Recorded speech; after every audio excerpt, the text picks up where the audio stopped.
Good morning po mga ka-agri. So ngayon po ay harvestin po natin itong ating ayan, itong ating tinanim na binhi ng kabuting saging online. So titingnan natin yung bunga at sasabawan natin para tayo may pangulam na. So shout out muna kay Mr. Randy Asuncion. Salamat po sa patuloy na pagsubaybay sa aking channel, at salamat po sa suporta at sa panonood po ng aking mga video. Ganun din po kay Tangay Sanayon. So kung nag-failed po yung inyong tanim, so subok lang ulit. So dumaan din po ako diyan sa pag-failed, hindi lang po isa. So nakatatlong failed po ako. So naisipan ko na gumawa na lang ng sarili kong binhi para ayun, malaman ko na yung tamang proseso ng paggagawa ng binhi. Kaya ako'y umorder ng binhi sa online kasi naubusan ako ng gagawin na yung mother spoon, yung aking idadairy culture. So naubusan po ako. So sinubukan ko na rin na magtanim ng binhi online. So tara, simulan na natin. Good morning po mga agri. So ngayon po ay kukunin ko yung bunga nung ating tinanim na binhi ng kabuting saging online. So ito po ay ang nagbunga lang po at nag-success na bunga ay yung taga Pangasinan. So harvestin na natin to. Ayan.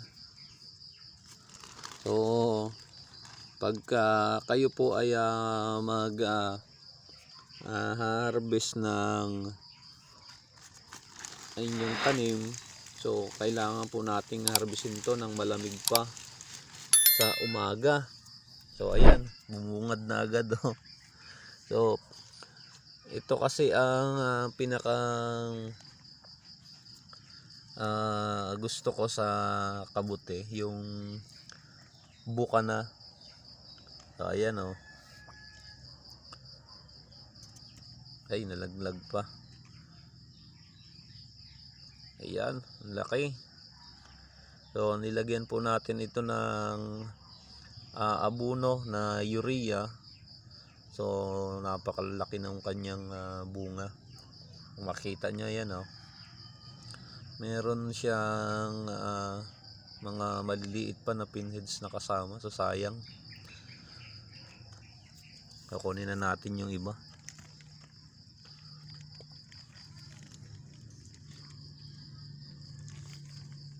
Ito pa oh, ang lalaki. Ayan.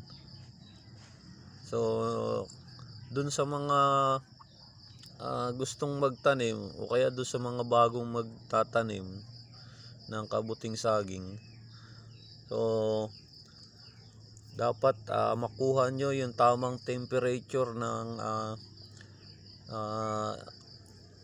katulad nito. Yan oh, dapat mapanatili nyo yung init. Hindi naman yung sobrang init, kasi pag sobrang init nito, ang tutubo dito ay Caprinus. Pag sobrang init, so katamtaman lang yung gustong gusto talaga ng bulba. So ito, may sukol pa lang siya. Ayan. So napakalaking tulong pagka sa pang-ulam lang tuwing maga. O yan, makikita nyo, malaki ng kabawasan sa pagbili ng ulam. Makakatipid na agad kayo. So yan. So sasabawan natin to para sulit sa umaga para malakas ang ating pangangatawan. So napakasarap talaga nito. Ayan, may sumamang isa pa. Talagang napakasarap tong sabawan. Ayan, kunin na natin tong mga maliliit pa, itong malapit ng bumuka. Ayan. Ito pa. Ayan.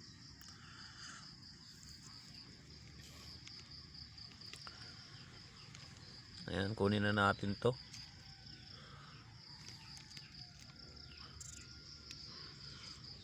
O, wag nating pakabuksan kasi masasayang to. Yan, yung maliliit na yan. Susunod pa yan na tutubo, lalaki. Ayan ang ating susunod na kukunin. So, siguro bukas o kaya sa isang araw. So, ayan, may napasama pa. Sayang. So, dito, ayan.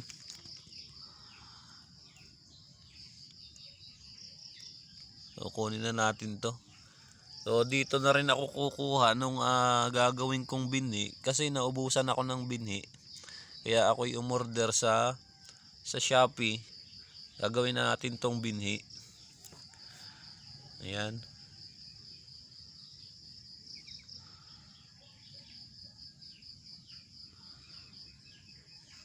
So, dun sa mga nag-failed ang tanim, so huwag kayong mawala ng pag-asa.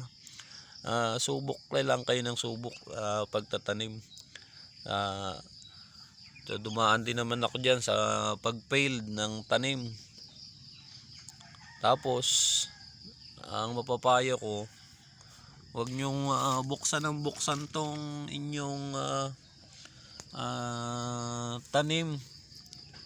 Huwag nyong silipin ng silipin para hindi ma-stress yung amag. So ayan o, napakarami pang susunod. So kunin lang natin yung pwede. So ayan, takpan na natin tong dulo na to. So ayan mga ka-agri, kung makikita nyo, ito yan, may tumubo pa dito sa labas ng ating plastic. So ayan, makikita nyo. Ayan pa sa labas na yan ng plastic. So siguro hindi ko alam kung anong dahilan. So ito siguro ay amag na gumapang papunta sa labas. Kaya dito siya tumubo. Ayan So dito ako nagtataka bakit hindi ito natutunaw, kasi nasa labas Ayan So papag-aralan ko pa rin kung bakit lumalabas to ng plastic. Siguro ayaw niya sa loob mainit, gusto niya sa labas. Iba siguro ang ugali nito, ayaw nang mainit. Parang tao, ayaw nang mainit, gusto malamig.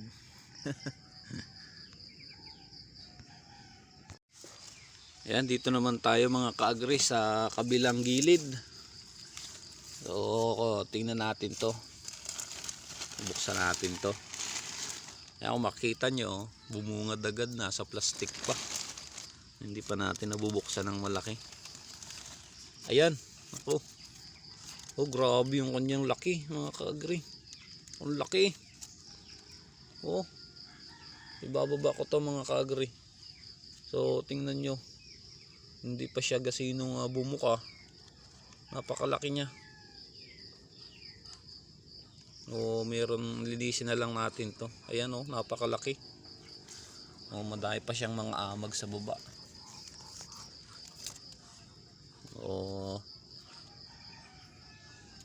Meron na tayong pang-ulam. So ito nga sinasabi ko sa inyo, minus na sa gastos. napakasustansya pa ng ating kakaining ulam. So yan, kunin na natin tong mga to.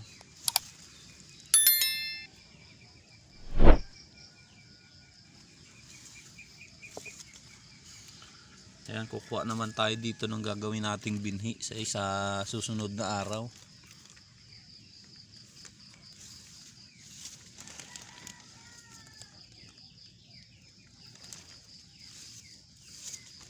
So ayan, wag na muna natin kunin to, maliliit pa, para sa sunod na ating harvest mayroon pa tayong kukunin. Ayan, napakarami pa sa baba na tumubo. Ayan o.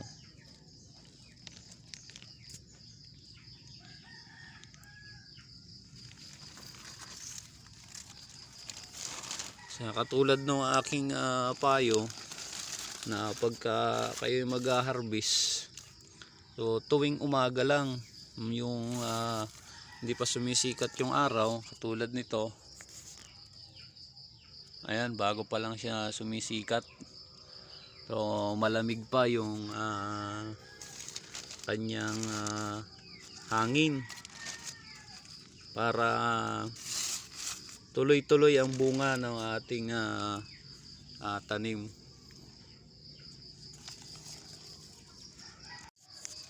So ayan mga ka-agri, dito natin kinuha yung kanina. So papakita ko sa inyo yung kabila.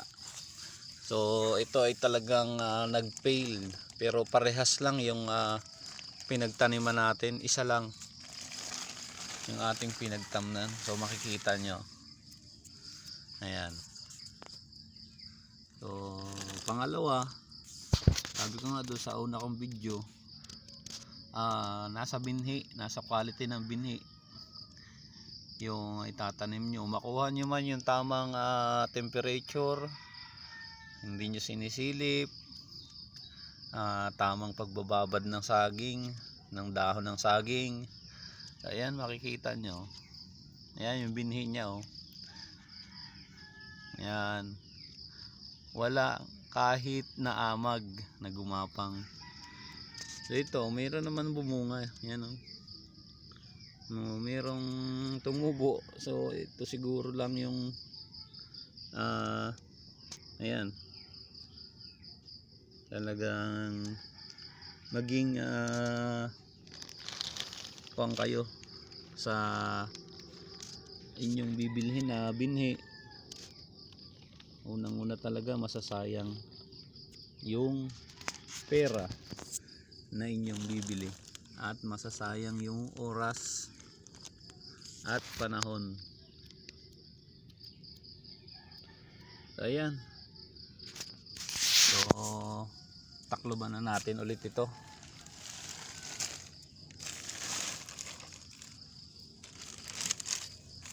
Talagang nag-fail dito ang ating isang taniman.